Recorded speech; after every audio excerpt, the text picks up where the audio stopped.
আসসালামু আলাইকুম। ওয়ালাইকুম প্রতিদিন এই আসসালাম। গরুগুলোর পিছনে আসলে আপনার আনুমানিক কত টাকা খরচ হচ্ছে? ইনশাআল্লাহ ভাই, কত লিটার আপনি পাচ্ছেন তো আর আপনার মুরগি প্রফিট পালেন, কত হ্যাঁ? থাকছে? জি ভাই বুঝতে প্রতিদিন শুনছি যে গরু পালন করেন, হ্যাঁ গরু আছে। তো বিশেষ করে আপনি মুরগি একটু বেশি পালেন। জি জি তো এবার আপনি থেকে জানতে চাচ্ছি যে গরু কিভাবে মানুষ পালন করে, লালন পালন করে বেশি টাকা আয় করতে পারে, আর এই সম্পর্কে আমার দর্শককে একটু জানাবেন। গরুর ব্যাপার হচ্ছে যদি আপনি আপনার গরু যদি কোনো পল্লী এলাকায় হয়, হ্যাঁ। গ্রামের ভিতরে যদি আপনার বাড়ি হয়, হুম। তাহলে সেক্ষেত্রে দেশি গরু বলা ভালো। তার দেশি- কারণ যে দেশি গরু যে যেমন ধান কাটা হয়ে যায়, হ্যাঁ। চড়া মনে করেন যে অনেক 3-4 মাস ফাঁকা থাকে। দেশি গরুটা মনে করেন যে এই চড়াতে পালা অতি আমরা খাবারই লাগবে না।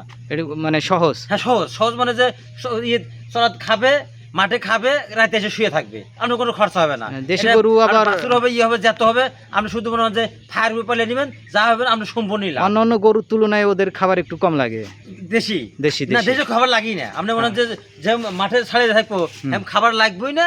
যেসব মনে হয় ধান তুল দিয়ে যাবো, সে হালকা একটু খাবার দিলে হয়ে যায়। এবং মনে করেন যে দেশি গরুটা যদি দুই এক তো যদি মিসও হয় খাবার, গরুটা সহজে কাবু হয় না, সহজে হালকা হয় না, এদিকে খুব ভালো। আর মনে হয় যদি আপনার বাড়ি যদি শহরে হয়, তা আপনি ফ্রিজিয়াম পারলে, আমি ফ্রিজিয়াম পারি। ফ্রিজিয়াম। হ্যাঁ ফ্রিজিয়ামটাও আমার কাছে অনেক মানে দুধ হিসাবে দুধ ভালো। এবং মনে করেন যে বাচ্চা ঘন ঘন দেয় এবং গরুটা অনেক বড় হয়। এই গরুটা ফ্রিজিয়ামে আমি পাইলে মোটামুটি ভালো অবস্থান আছে। আচ্ছা, যদি আপনি যে ফ্রিজিয়াম পালতেছেন, জি। এই গরু কয় লিটার করে দুধ দেয়? আমার যেটা আছে সেটা আছে হলো 10-12 লিটার দুধ হয়। 10-12 লিটার দুধ দেয় না? জি জি তাহলে তো এদিক দিয়ে অনেকই ভালো। 10-12 লিটার দুধ দেয়, এটা তো অনেক ভালো। হ্যাঁ 12 লিটার দিলে হলে আপনার মনে হয় যে 6 লিটার 6-7 লিটার দুধ যদি ওকে খাওয়ান, তাহলে পরে ওই টাকা 7 লিটার দুধ বেচলি ওর খাওয়ার হয়ে যায়। আর বাকি যে 5 লিটার থাকে, 5 লিটার মনে হয় যে আমার খরচার জন্য আমি ব্যবহার করি। তাহলে এদিক দিয়ে সুবিধা আছে, বিক্রি করে কিছু টাকা আয়ও হয়, আবার হ্যাঁ ওই যে মনে হয় যে গরুর খাবারও হয়। এই যে দুধ বিক্রি করলাম, দুধ বিক্রি করে 7 লিটার ও খাইলো, আর 5 লিটার মনে হয় যে আমার খাওয়ার জন্য। এবং এই যে প্রতি বছরে যে মনে হয় যে বাচ্চাটা থাকলো, বাচ্চাটা পুরো লাভ। বুঝতে পারছি। তো দর্শককে একটু আপনি বলেন যে কোন জাতের গরু পালন করলে তারা দ্রুত স্বাবলম্বন হতে পারে। এটা আমি তো প্রথমেই বললাম যে যদি তারপরে যে পল্লী এলাকায় হয়, সে দেশি গরু পালবে। আর যদি শহর হয়, তাহলে আমার কাছে মনে হয় যে ফ্রিজিয়াম পালে ভালো। যার জন্য আমি যেগুলো একবার স্থানে বানছি, ওগুলো বাড়ি করি না, ওগুলো আমি ফ্রিজিয়াম পালছি। আর ফ্রিজিয়াম দুধের দিকে, আপনি মাংসের দিকে, এবং গরু অনেক বড় হয়, এদিকে সব ভালো। আমি নিজে লাভবান আছি। আমি দর্শককে মনে করেন যে বলি, আপনারা যদি গ্রামে হয় তাহলে পরে ওই দেশি গরু পালেন, আর যদি শহরে বাড়ি হয় তাহলে ফ্রিজিয়াম পালেন, লাভবান হবেন ইনশাল্লাহ। আচ্ছা, বাইরের উন্নত জাতের এই গরুগুলাই আচ্ছা রোগ প্রতিরোধ ক্ষমতা কিরকম? ভালো ভালো। জি। তো এদেরকে আর কি মানে কি মানে খাবার দাবারের বিষয়ে একটু বলেন। খাবার দাবারের বিষয়ে মনে করেন যে আমি দিনে 4 কেজি খাওয়াই, ভুসি খাওয়াই। 4 কেজি ভুসি। হ্যাঁ, আর 2 কেজি খাবার খুদ খিলাই। আর আমার গাড়া ঘাস আছে, সেগুলো খাটাই।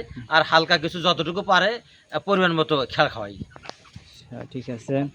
তো ভাই, আপনার যদি দর্শকের উদ্দেশ্যে আর কিছু বলার থাকে তাহলে একটু বললে ভালো হয়। আমি দর্শক যেহেতু আমার অন্য কোনো গরু পালে তৈরি নেই, দেশি এবং ফ্রিজিয়াম এই 2 জাতের গরুই পালি। আমার কাছে 2 জাতের গরুই ভালো। কেউ যদি 10 যদি পারলে, তাহলে পরে মনে করেন যে দেশীয় তো ফ্রিজিয়াম এই 2 যদি পারলে, তাহলে পরে লাভবান হতে পারবে। তো প্রিয় দর্শক শ্রোতা, মজনু ভাইয়ের থেকে আপনারা কিন্তু জানতেই পারলেন যে আসলে কি জাতের গরু লালন পালন করলে দ্রুত আপনারা স্বাবলম্বন হবেন এবং লাভবান হবেন।